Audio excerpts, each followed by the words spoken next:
I hope everyone had a great weekend. My heart rate is just now coming back down to normal. Okay, why?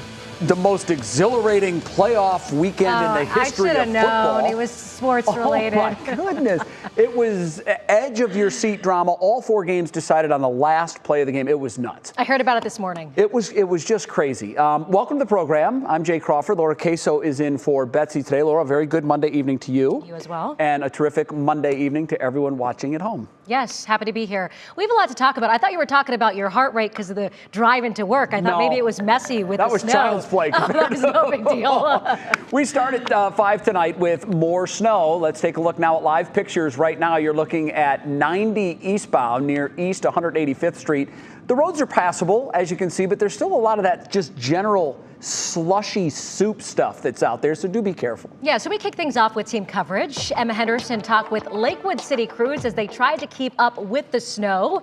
But first, Jason Michael joins us now with the latest on this weather. Hi, Jason. Hi there, guys. Well, it's been sort of a messy afternoon out there, as Jay was just saying. I want to go and start you out with satellite and radar and show you what this band of snow looks like. We had a bit of a dry patch that moved through earlier along 71 and also 77, and now we're going to be working in the backside of that as well. We've had some dry air aloft, and we're likely having some freezing rain mixing on in as well once we get this final band to move on through.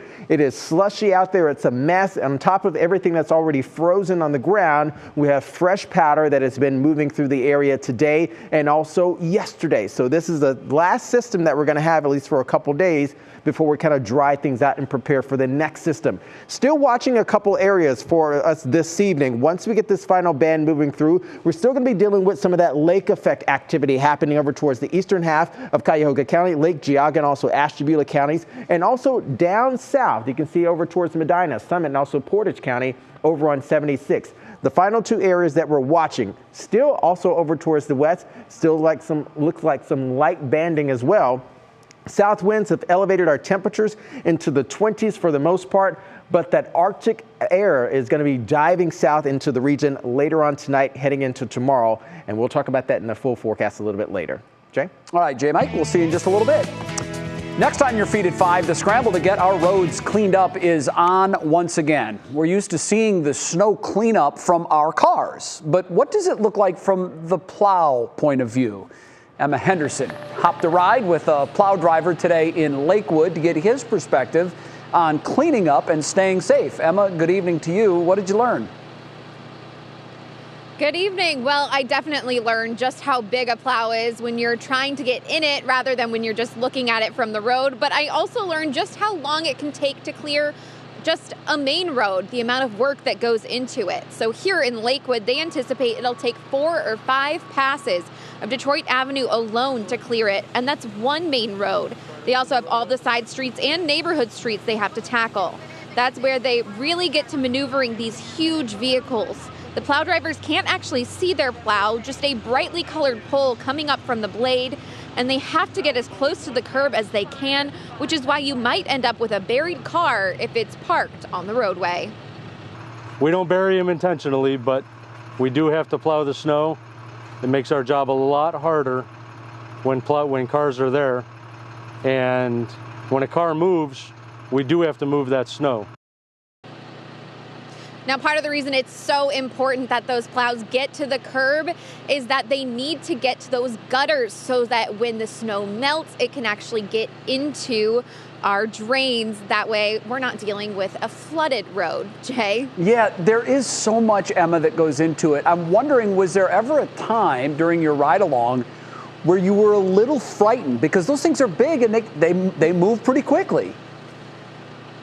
I have to say the one thing that I was nervous about was when we would get close to the cars and we would drive, kind of weave in behind a car and weave back out to get that spot open. To me, it felt like we were getting so close, but of course the driver, he's got years and years of experience and he knew exactly when he needed to do what he needed to do. But to me, it made me a little anxious. Yeah, not an easy job for sure, and kind of a thankless job, because it's like being an offensive lineman on a football team. You're only recognized when you do something wrong, and it's the same thing for the plow guys. But we're behind all of them. Keep up the great work. Emma, thanks. We appreciate it. Meantime, the lights are back on in downtown Akron today. This after outages left hundreds of customers there in the dark. But while the power is restored, some new problems have cropped up. There are some still dealing with no gas. Our Isabel Lawrence is live at a warming center this evening, learning about the impact of these outages. Isabel, good evening to you. Good evening, Jay. Yeah, we're here at Mason Park Community Center off of East Exchange in Akron. It's one of 4 community warming centers that have extended hours today. So if you come here, it's open until 10 p.m. if you need to get out of the cold. And you'll also find some supplies that they've provided here, from water to snacks, even some cold weather gear here to make sure you're prepared for the elements. But this warming center actually wasn't even supposed to be open with these extended hours today. The city made the call last night to open it back up because of the persistent cold temperatures, the snow, and of course those outages that continued into today as well. But let's walk you back to exactly where this all started. It started Saturday with a water main break. It caused gas outages to Dominion Energy customers in downtown Akron. Technicians from across Northeast Ohio are making repairs and restoring gas service right now. But these wintry conditions are making that tough, with restoration now expected to continue into tomorrow, even potentially Wednesday. It's hard news to hear for the roughly 75 customers still without service. But some good news. First Energy tells us power has been restored downtown after an underground fire yesterday knocked it out. And while progress is being made, some businesses, including the Akron Municipal Court, still had to close. If someone is nervous because they were supposed to be in court today and they got there to see a note on the door that the building or that the courthouse was closed due to a power outage, not to worry, but to definitely reach out to the court as soon as possible so that we can get a new date set. Summit County offices in the Ohio building offered limited services today, and Akron's municipal building was closed today, as was the Harold K. Stubbs Justice Center. So again, we've been told that the power is back on to customers in downtown Akron. But again, those gas outages still persist. Crews working through the wintry conditions, but those are slowing them down. So hopefully some progress to be made tomorrow and into Wednesday. And again, if you need a warming center like this one, just to get out of the cold, maybe charge a cell phone or something like that, you can head to WKYC.com. We do have information on the 4 centers with those extended hours today, Jay. Yeah, those are very important, particularly with the temperatures as cold as they are. Isabel Lawrence live tonight on What's New. Isabel, thanks. Tonight, the sister of fallen Cleveland police officer Shane Bartek is sharing her story. Her brother died New Year's Eve in a carjacking incident in Cleveland. He was off duty, but he was buried 2 weeks ago in a full ceremony with honors. Our community has truly rallied around his family. Summer Bartek sat down with me to share her story only on 3, telling me she was so happy, she was so proud to be a twin. She said she'd tell everyone who would listen, hey, you know, I'm a twin. And Shane, being a twin, he made it so easy, so fun, so memorable, so proud, she said.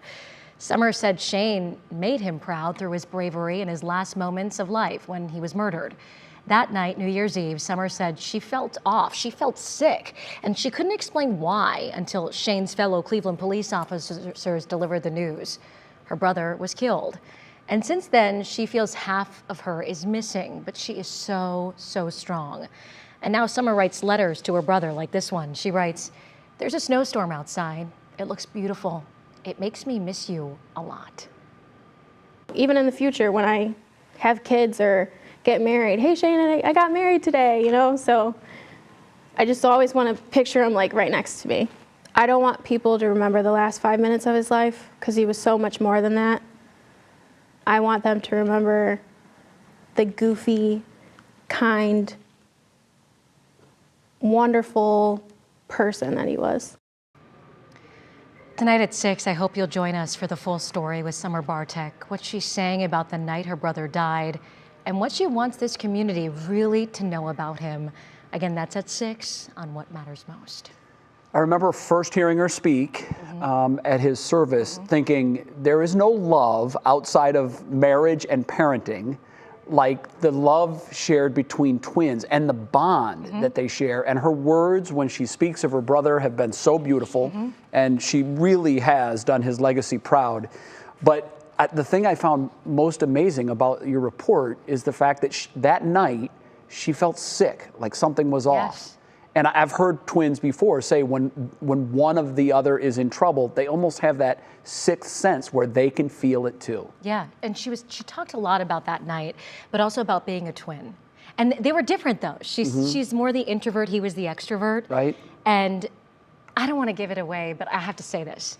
She told me that after Shane died, she's become more of an extrovert. Oh, she's wow. trying to talk to people more, to see a stranger So and she's say, channeling hey, his how are you? personality. Exactly. Wow. And I mean, it was a long interview. It was incredible, but she is strong. And I said to her at one point, my goodness, how do you do this? Yeah. And she said, that's what he would want me to do. You read just a snippet of one of the letters that she's written to Shane. And I'm glad it was just a snippet, because any more and it was going to get real dusty in here. I know. I was going to have tears in my eyes. I imagine it's cathartic for her, therapy in a sense, to write her thoughts to her brother, knowing that in some way they're being received. Yeah, she says she talks to him like he's right there. She writes it down. It's really special. So 6 o'clock, please join us then as well. Looking forward to that for sure. All right, coming up, name that plow. Over the weekend, one commission thought it would be fun to have all the snow plows across Ohio have names. And they got a contest involved. We'll explain next. And I gotta say, the creativity is a 10 on a scale of 1 to 10. I love these names. Plus, Black History Month is now a week away. iHeartRadio is continuing a special platform to honor the month. We'll explain that coming up in Pop Break. Meantime, Jason's back. Jason, I have a question for you. Will I need my snowblower again tonight? You're likely going to need it again tonight and possibly tomorrow as well. Still going to be dealing with some of those lake effect bands, but if you're going out tonight, take it easy. It is nasty, it is slushy, and it is bone-chilling cold out there. We're going to talk about that full forecast we can expect with our next system coming up.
When you see plow trucks on the turnpike, some will now come with a name. Okay, listen. The Ohio Turnpike and Infrastructure Commission announced its winners of the Name a Snow Plow contest. This is a real thing. It is, and I told you they're good. Like now we're it. going to tell you some of the best ones. Snow Force 1. Cute. That just sounds official and like it's big. It's a big deal. Darth Blader. Plowy McPlowface. I love this one. Snowmore Mr. Ice Guy. Snowby Wan Kenobi. Oh, Snow You Didn't. Sir Plows a Lot. And I love this one. This might be my favorite. Push it real good. They're good. These are so clever. Each winner received a $100 gift card. I loved it. Yeah. I mean, I'll tell you, when you ask the public for help with names, they never disappoint. The internet always wins. Even when you're like naming a baby at the zoo or something, a baby Yes. animal, we get a lot of people writing in. Clever. But this is very clever. Yeah, these were really Snow, good. you didn't. Yeah, I love that one. It. It's good. I love them all. But Snow Force 1 is the one I would want to drive because that sounds like you're kind of the leader. You're leader of the entire fleet. And that's what he likes to be, everybody. He likes to be the leader. So this is perfect for Jay Crawford. Oh, no, Snow Force 1. Snow Force 1. I don't know. Jay, did you have a favorite in there? I like the Darth Vader one. Yeah, that was good. Darth Blader. Darth Blader. That's so good. It's just so clever. And even the Snow Force one, I feel like it needs an emblem. It is official. Yeah. Like an official logo. Yeah. I like that. All right, guys. Well, let's talk about the Snowmageddon that we're having out there. We had a couple of instances where we had some really appreciable snowfall across Northeast Ohio. As you can see back towards the left side of your screen, we're starting to work in some dry air. That means we're going to start to get this thing on out of here for the rest of the evening. However, some people are really still going to be dealing with some snowfall there. Visibility has significantly been cut down in several areas along the snow belt here. So let's slice it and dice it for you as we kind of take into perspective what's happening out there across the area. On the western side, you can see back towards 80 West, just to the east of Fremont, we're starting to pack in some of that drier air. It's going to happen mid-levels and also at the surface. Down south, you can see between Worcester, Hardy, Canton, even New Philadelphia, still got some light snow bands moving in here as well. But back up north, between Cuyahoga County, edging over towards the east, Geauga, Lake County, even over towards Ashtabula, this is where that lake effect band is likely to continue. And we're talking about an additional 1 to 3 inches of snowfall by the time we open up our day for Tuesday morning. South of that, though, again, just some light snowfall as well. Looking at the system as a whole, the bulk of the activity is now moving through portions of central and western Pennsylvania. Behind that is where our next weather maker is going to come in, and we're talking about a deep pinch, or at least punch, I should say, of Arctic air with this area of high pressure moving back in. So as we kind of cut through our viewing area, lesser amounts expected through Tuesday morning, less than about 3/4 of an inch. You can see over towards Tiffin, Willard, also Sandusky. Most of our area here in Northeast Ohio will likely garner anywhere around an inch of snowfall, but that snow belt, 1 to 3 additional inches of snowfall likely through tomorrow morning around 9-10 a.m. South winds right now will be changing over the next 24 hours, and we're already seeing this punch of cold air back over towards the northern plains. 9 for the Twin Cities. This 20 you can see for Chicago and also Cleveland will change over to low 20s and likely upper teens for high temperatures tomorrow. Your National Design More hour-by-hour forecast still painting, again, that very broad stroke of lake effect snow showers through tomorrow morning. Most areas will be dealing with single-digit surface temperatures tomorrow, sub-zero wind chills likely for tomorrow as well. But again, look at this, a bit of happy news here. We start to get more sunshine moving back in, filtered sunshine for tomorrow afternoon, and the deepest cold moves in Wednesday night heading to Thursday. So that is the morning that you need to kind of make sure you have a heads up there. You can see where things clear out. Certainly by Wednesday, more sunshine expected, which is great news for us. The sunshine always makes us feel a little better, doesn't it? You can see here by Wednesday, high temperature, teens, mid-teens, in fact. Beginning in the single digits here, we'll have partly cloudy skies with increasing clouds late on Thursday, but we begin the morning, my goodness, here at about 2 degrees at Cleveland Hopkins. You can see that we start to kind of go back down a little bit. Our next system moves in on late Friday, heading into the weekend. We bottom out at about 7 to 20 for high temperatures on Saturday, and then we come back up a little bit. The long-term forecast, I would say this, Laura and Jay, looks a bit brighter because we're likely, finally, going to meet and likely go above the freezing mark. So hopefully we can get some of this mess on out of here. I know, I can't remember, I'm sure it's happened, but it feels like it's been at least a year or two that we've had more than a week where we've been under 32 degrees for the entire week. Yeah, and these systems, they keep coming back to back. That trough, this just funnels them right on into Northeast Ohio, but it looks like it's going to be changing. So I'm looking at it glass half full. Okay, long term perhaps. Betsy warned me last week. She said, get ready. Yeah. Buckle up, Buttercup. It's Yeah, coming. that's her word. That's her here. phrase. When it gets warmer, Jason Michael, you owe me a walk, remember? All right, I won't forget. Above 32 degrees, though. Yes, indeed.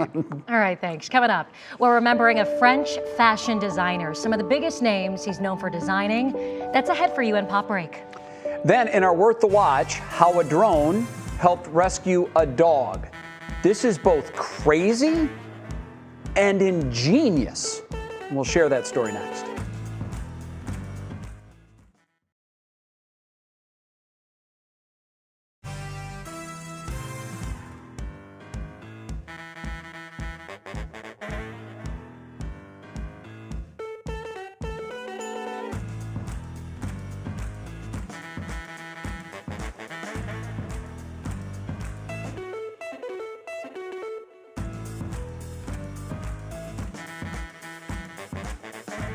Hey Matt, we are talking Thierry Mugler today and his contributions to the fashion industry.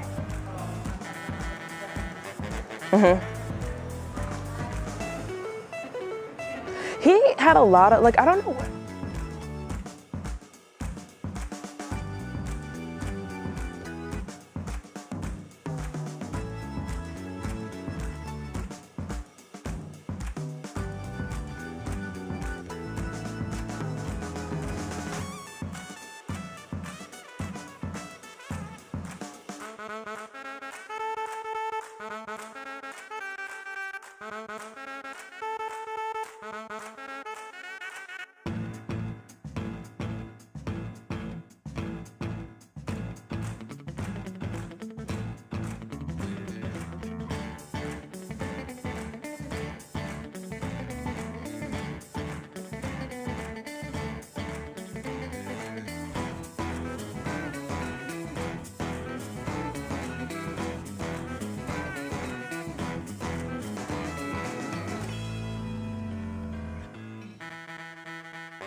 All right, that music means it's time to get a pop break with our entertainment reporter, Kiera Cotton. Kiera, the world lost another iconic fashion designer. I can't believe this. Yeah, Jay and Laura, it is certainly hard to believe. This sad news is certainly another tough loss for the industry. Legendary French designer Thierry Mugler has passed away. The team behind the celebrity favorite designer announced the news of his passing yesterday on Instagram. Mugler began designing in the 70s and quickly became known for his dramatic and avant-garde designs. He designed for some of the biggest names in the industry, including Madonna, Kim Kardashian, Cardi B, David Bowie, and so many others. His cause of death is unknown at this time. Thierry Mugler was 73 years old. And music superstar The Weeknd has added a new accomplishment to his resume. Over the weekend, the Toronto native became the most streamed artist on Spotify. He took the crown from fellow Canadian singer Justin Bieber with more than 85.6 million monthly listeners on the digital music platform. The feat comes after The Weeknd released his 5th studio album, Dawn FM, earlier this month.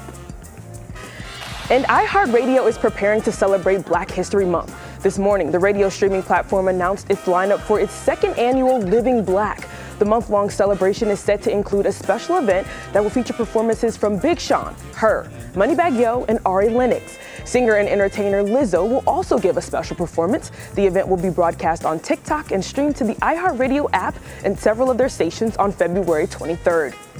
And after a reported 20 iterations, Martha Stewart is ready to debut her 19 Crimes wine. Martha Chard will be available nationwide February 1st. Are you guys wine drinkers, Jay and Laura? I am not. No, I'm not a wine drinker. Are you? Kind of. Kind of. Not like a glass at dinner here or there? No, like that's very rare. Very Like, rare? Yeah. Okay. Well, I'm all in. It's only You 12 are? bucks, so You're- I'll take advantage of that. Any kind, white and red? You I love 'em? prefer white, and I know that that's frowned upon. Like as we get older in No. age, you're supposed to like red, but I just don't. Yeah, hey, you got to Listen, do what you love. go with what you like. Yeah. You know. All right, Keith. Thank you very much. We appreciate it. All right, I hope I didn't oversell this because I was telling Laura in the commercial break, this is just amazing. Our Worth the Watch is a perfect example of good old-fashioned human ingenuity. See, here's what happened. Millie is a rescue dog in England, and after slipping her collar and escaping recently, her owners were concerned because she was actually going to and made it to a dangerous mud flat. So volunteers sprung into action by tying freshly cooked sausage links to a drone, flying over Millie so they could lure her away from these mud flats. Because what happens is, in high tide, those mud flats get drenched with water. She would have drowned. But she smelled that sausage on that drone, and they pulled her right off that dangerous area and into safety. And Laura, humans couldn't do it because she was getting spooked. She knew that they were trying to catch her, so she was just running further and further out into the danger. But you tie a piece of sausage onto a string and then onto a drone, and it's amazing. They flew it back into safety, and she followed that sausage until she was back into her owner's arms. Pretty cool. This is really good. And you're a dog lover, as am I. I am. So we like to see a happy ending. Yes. It would have been a little better with this Worth the Watch that you loved so much if we had video. But You know, I love the pictures. There is video. There is. I don't know. I don't know what happened to it. I probably oversold it because the pictures were cool. No, the pictures are great, but the video, it is amazing. This drone went right over the dog, and they lowered it, and Millie smelled and saw the sausage and immediately started chasing it. That's pretty amazing. I'm not sure what happened to the video. As Look, they say, I called it out. It got called. It got blown up somewhere in the system. But still great though. It was supposed Worth to the be watch. All right. Oversold. Okay, still ahead. We're keeping an eye on the roads, especially now because we're into that rush hour time. We're going to check in with the latest on the road conditions and the radar that's coming up. Plus, with the Bengals in the playoffs, some Browns fans are speaking out with complicated feelings. Mike Polk Jr. will be along with that. Yeah, I'm torn. I don't know what to do here. And it's Money Monday, and it also is the start of tax season. Can you believe that? The IRS begins accepting returns today, but they're already playing catch up. We're going to explain all about that when What's New returns.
And now, live from WKYC Studios, this is What's New.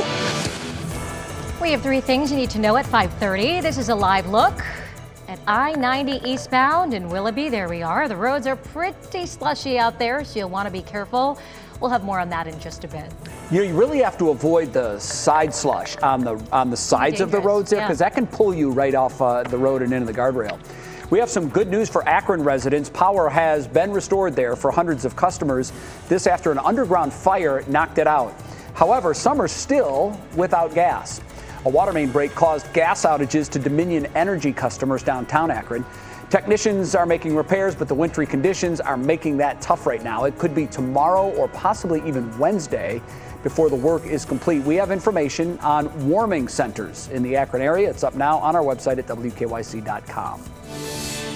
And at President Biden's request, the Pentagon put 8,500 troops on heightened alert to assist with the defense of NATO allies. This following the threat of Russian military action in the Ukraine.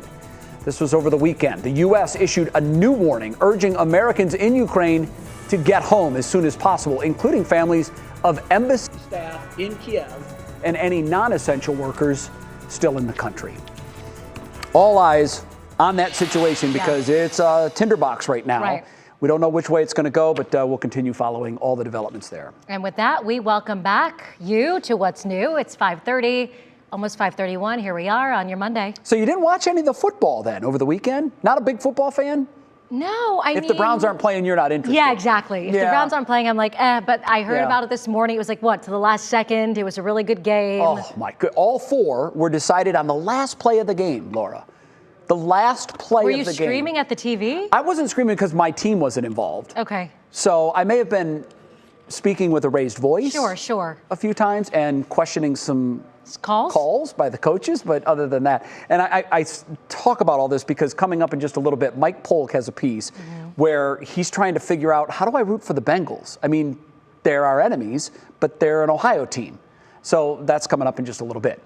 In the meantime, in today's Money Monday segment, we are talking taxes and the price of cars. The IRS started accepting individual tax returns today. I'm not sure how many people filed because in most cases you don't even have your W-2 forms from your employer Very yet. early. Yeah, or is it W-9? I'm not sure. Whatever the tax form is that your employer sends you, most of us don't have them. Yeah. So we're still waiting. However, it is dealing with a big backlog. We know this from last year because of the pandemic. So the agency said it's also trying to catch up after being forced to close offices and also adjust to staffing shortages. Overall, the agency believes taxpayers will receive their refunds within 21 days of filing if you do it electronically. Filing a paper return will delay the refund. As of now, taxes are due April 18th, so we have a few extra days. Yeah, but it gets on you fast. It does. It does. All right, one of the most visible broken links in the supply chain is the shortage of those darn computer chips. You hear about them all the time. They're used in PCs, of course, all of our phones. Refrigerators have them, and of course, new cars and many other products. How about this number? This really surprised me. I knew most of them were made overseas, but 80% of these precious chips are made in Asia. 12% are made in the U.S., but that's going to change. Trouble is, it won't change soon enough. Friday, Intel announced it is building a chip factory, and it's very close to us. It's north of Columbus. The shortage is blamed for much of the inflation surge that we're dealing with right now. New cars now average $47,000, Laura. That's up more than $6,200 in 1 year. Used car prices are also up. They're up 28% because they're in more demand because we can't get new cars. The average price of the used car now is $29,000. In fact, how about this? A car lot just outside of Atlanta, which Laura normally has 300 cars with stickers and windows ready to be sold, their inventory is 14. We have customers coming from 3 states away. If we have a certain vehicle that's coming inbound that they say, we'll take it, we don't care, here's the money, and let us know when it gets here.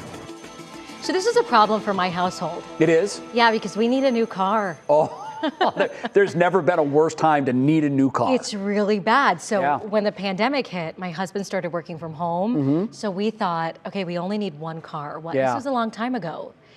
And now things are... He's going back to work. And it's very bad. It's a bad time. Yeah, it's tough with 2 working members of the household sharing 1 car. And you really don't know which way to go. Like, I've been reading up on this. Some people have just decided, I'm going to go with the used car. But the trouble is, you're going to overpay for that used car, and it's not going to hold its value. Because when this chip crisis is finally over, and we're assuming it will be, those used cars that you're overpaying for by about 20% right now will continue to depreciate, but they're going to be worth much less than what you paid for them because the market's going to cool back down. I really don't want to hear this right now. I know you don't. We're looking for a used car. We are not looking for a brand new car, Jay. Yeah. Well, listen, either way you go, you're going to overpay and you're probably going to lose value, but you just got to take the hit. At this point, yeah. I'm sorry. I wish I had better news. All right. I don't. It's the truth, though. That's what you do. All right, still ahead for you. Service suspension. The RTA explains why it cut ties on rides during last week's winter storm. But first, here's Jason with a peek at your forecast. Hi, Jay. Guys, with this music, it makes you kind of feel good, but certainly with your inside, you're feeling good. Outside, it's not feeling too good out there. Temperatures dipping tonight and also still dealing with the snow. So as we head to break, we're going to leave you with a live look outside near Willoughby on the east side. That full forecast is coming up next.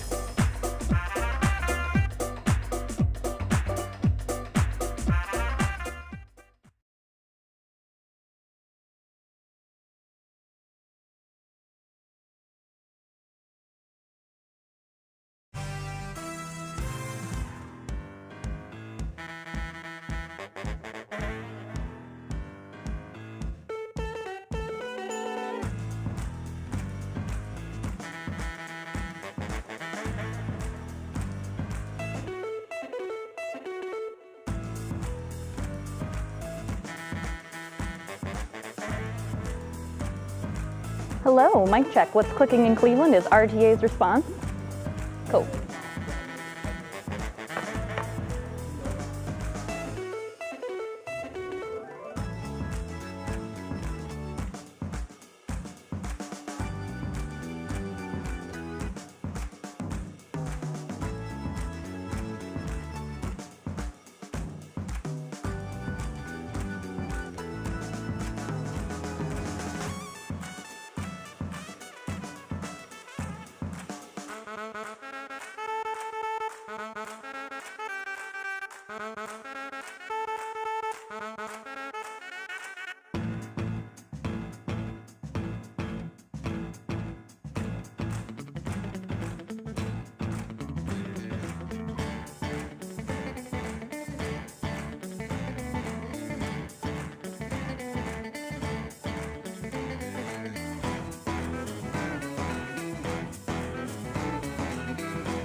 All right, check out these pictures. Ruth Fisher sent these to us, showing that you're never too old to have some fun in the snow. She and a bunch of her neighbors in a 55 and up community made snow angels yesterday. Wow. They live in Wayne Township. It's between Worcester and Smithville, and they're having a lot of fun, even apparently bringing the dogs out. I love this. Now that is worth the watch. That's worth the watch. That's really that's worth the watch. If we had video, it would even be up a notch. You know, I love video for worth the watch. You know what I should have sent in for video for the worth the watch on this vein?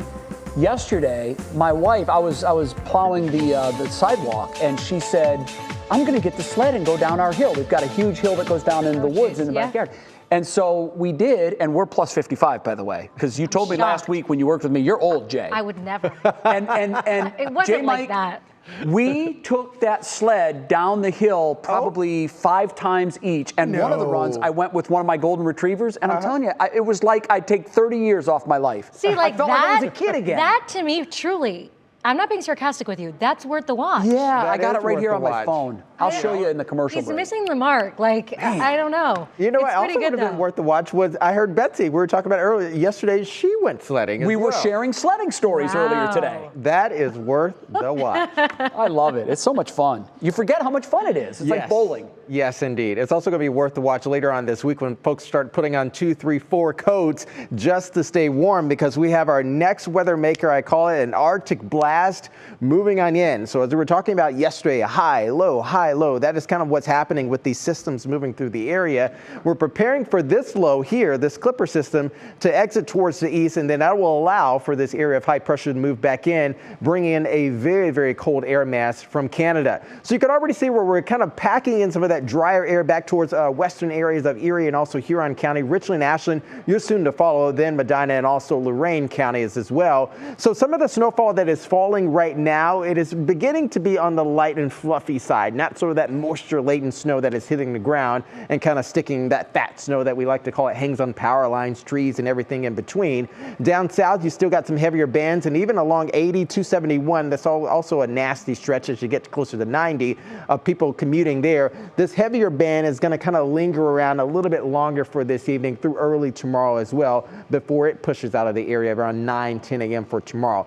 This is a broader view of what that system looks like as it turns up towards the north and also east. And what our temperature is coming out of the south due to this sort of warming wind, about a 5-10 mile per hour sustained wind. This is what has elevated our temperatures warmer than what we had yesterday. 46 right now. You can look at that and see in St. Louis, 24 Chicago, but this 9, everything in between there, 9 to about 15 degrees, 5 to 15 degrees is what is going to be coming along with this area of high pressure.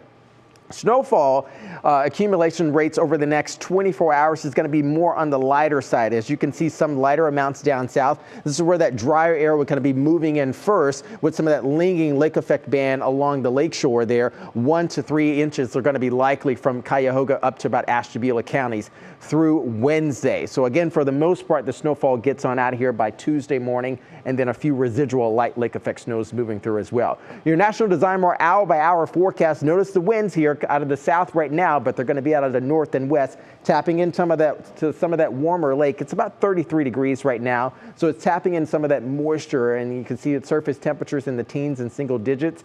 Once it hits that, it's going to freeze on contact. Behind this area of low pressure, we also have some freezing drizzle that's going to be working in as well. But by Tuesday, start to get filtered sunshine moving back in, partly cloudy skies for tonight, leading in towards Wednesday, where we're expecting even more sunshine, which is great news for us. Your Union Home Mortgage 7-day outlook is showing in. By Wednesday morning, Thursday morning, it is bone chilling, my friends, with increasing clouds setting the stage for our next weather maker on Friday, mid-20s for highs, and then another Arctic blast by Saturday and also Sunday morning. Do you see that 3? Jay, you ready for that? I do. I don't love that. I have a quick question for you. I was wondering about this over the weekend. It seems to me, and maybe I'm mistaken, that when it's really, really cold, I'm talking single-digit cold, it seems to me that it's more sunny in those conditions. Am I right or am I wrong? You're absolutely right. So when you have high pressure, you have subsiding air from the upper elevations. It's bringing in all of that air. As air rises, it also cools. But as it clears things out, high pressure clears things out, any sort of heat that's on the surface is allowed to escape. So you have all that cold air just kind of sticking. Now, that was not planned, folks. That was completely ad-libbed, and Jason answered that question like that. That's why he is who he is, a meteorologist on television. Well done, sir. Yeah. Well done. Okay, right now it's time to see what's clicking in Cleveland. For that, we say our first hello of the week to our digital anchor, Stephanie Haney. Stephanie, I hope you had a great weekend. I did, Jay, yes. A little tricky getting into the roads on the way into work today. Yeah. You know, a lot of people are experiencing that, right? And Cleveland RTA is telling its passengers that it did what it had to do during last week's snowstorm. What we're talking about here is RTA responding to criticism over the decision to suspend service during the snowstorm 1 week ago on Monday, January 17th. Now, even though they had snow trains and plows out early, more than 50 buses throughout the county got stuck. And 2 train operators reported that their trains were rolling backwards and they had no traction. That is very scary. Now, RTA says that's when it made the call to stop service, and they stand firm in that decision. And the choice was made for the safety of their employees and customers. Now to plans for the summer when the snow is the least of our worries. We've got 2 big names coming to Blossom Music Center. First, Sammy Hagar will be here with his Crazy Times tour in June. He's bringing The Circle, and George Thorogood and the Destroyers with him for that one. Dad, I know you're watching, and we are definitely going to that show. We have to hear Bad to the Bone. Then Kid Rock is coming with his Bad Reputation tour, and that's in August. Kid Rock will bring Foreigner along for that show. Now, tickets for both concerts go on sale this Friday, January 28th at 10 a.m. You can see Sammy Hagar on Thursday, June 16th, and see Kid Rock on Monday, August 5th. And here are more warm weather thoughts for you. We're talking baseball. The Cleveland Guardians revealed their new official on-field hat design today. Front and center on the hat, you see the new Diamond C logo. This is the updated letter font that's replacing the Block C, and that was the primary team logo from 2014 to 2021. The Guardians will wear a navy blue cap with a red brim at home and an all-navy cap on the road at all of those away games. And if you like the look of that, Jay, Laura, you can grab one. They're on sale right now at Progressive Fields Team Store. Just a little revamp there. I do something too. New and fresh. I like it. You know what it reminds me of? You know the Weight Watchers ad that has the belt as a measuring tape and it's kind of pulled in the middle? That's where you go? Yeah. Well, look at it. When you look at it, it looks like kind of an hourglass shape. Okay. It just looks like a slimmed down logo. Slim Diamond I like C. it, though. That's what we've got. It's I sharp actually looking. like it too. I wasn't sure that I would, but I do. But you like it. I'm Yes. so glad. And by the way, Steph, when you were talking about Sammy Hagar coming to town, Here we go. Laura immediately turns to me, knowing that he's appealing to the older set. That's not and she true. immediately looks at me and goes, do you like him? Do you like him? Because a couple of weeks ago, she found out I like the Eagles, and she's like, wow. No, I didn't say you wow. like the Eagles? I love the You're Eagles. old. No, I just said, do you like him? Like, I like to learn more about you. Okay. Okay? Let's just call it rock. It's not classic rock. Yeah, it's Yes, it's rock. Still ahead. Steph, thank you. The Bengals are still playing. How could this be? Browns fans, some of them are speaking out with complicated feelings. Mike Polk Jr. is going to be along with that story. Then if you have to shovel snow, you might as well have fun with it, right? Where this unicorn made its appearance this weekend. Just wait for that.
All right, all I can say is wow to what we just watched over the weekend. That was the best weekend of football I have ever seen, and that is a popular opinion today. All 4 NFL playoff games, Laura, were decided on the final play of the game. That's unreal.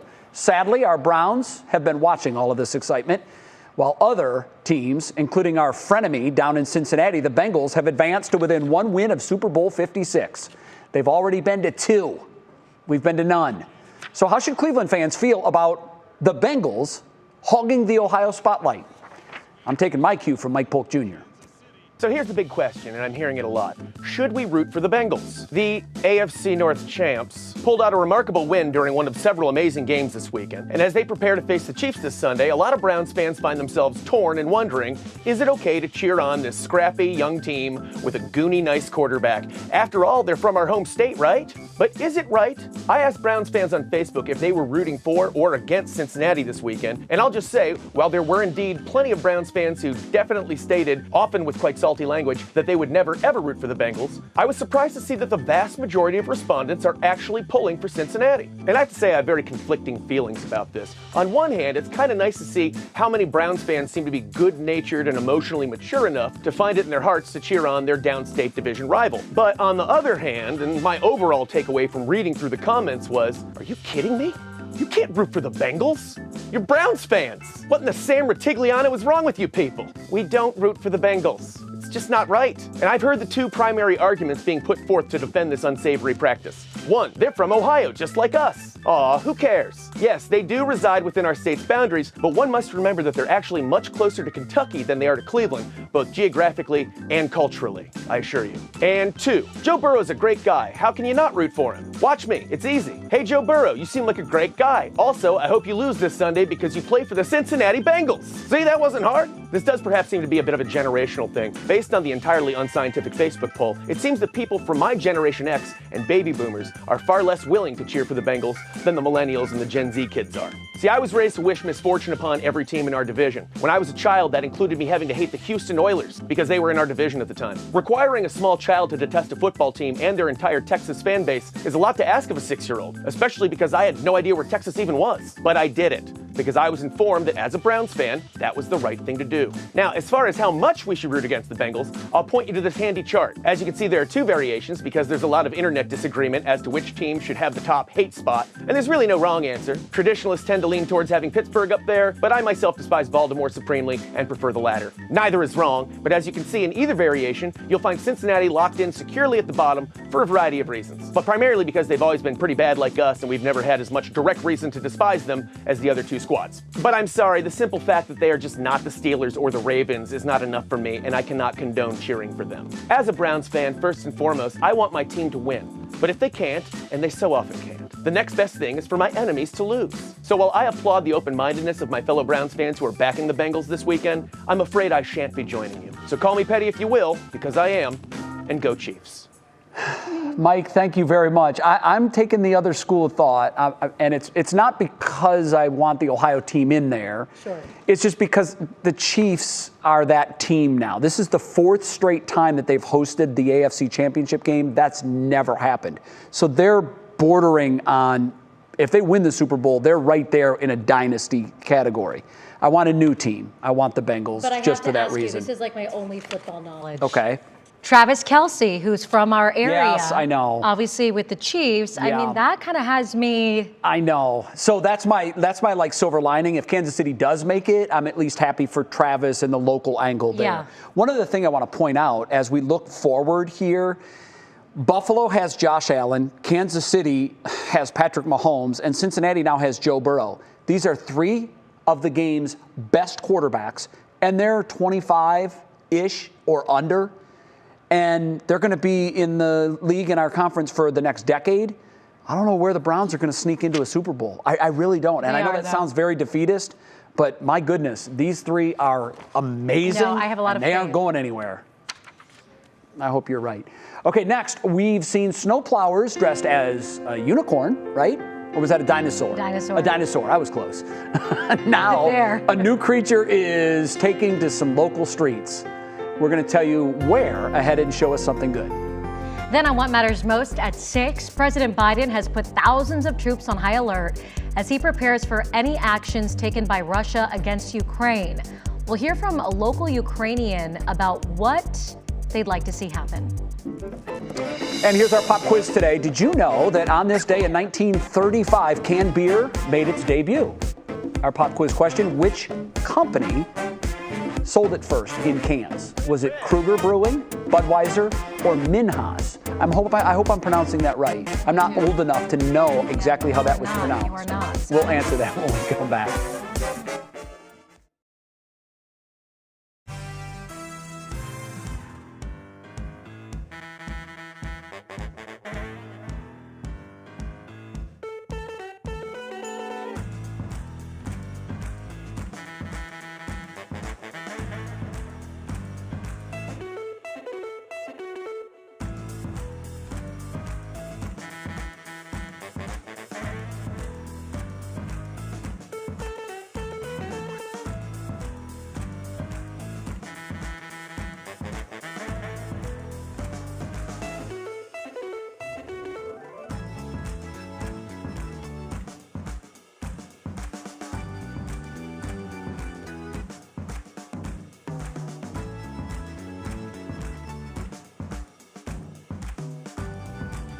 Testing 1 2 3 4. Testing 1 2 3 4 5 6. Haven't seen. I just saw your clip. I didn't see it.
Okay, before the break, we told you that on this day in 1935, canned beer made its debut. We asked which company was the first to sell it, and the answer is Kruger.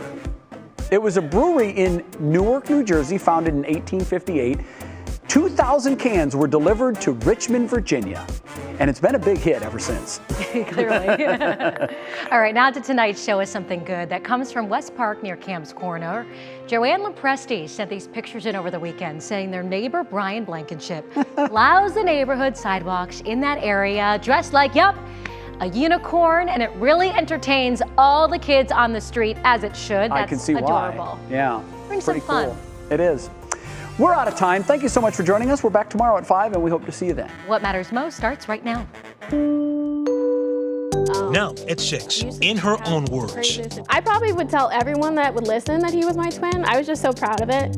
The sister of fallen Cleveland police officer Shane Bartek speaking out exclusively tonight on her brother and how her family is coping in the wake of his death. Also, it's a snowy ride home. Another round of winter is making the roads pretty slick for the commute from work. We're tracking it all with live team coverage.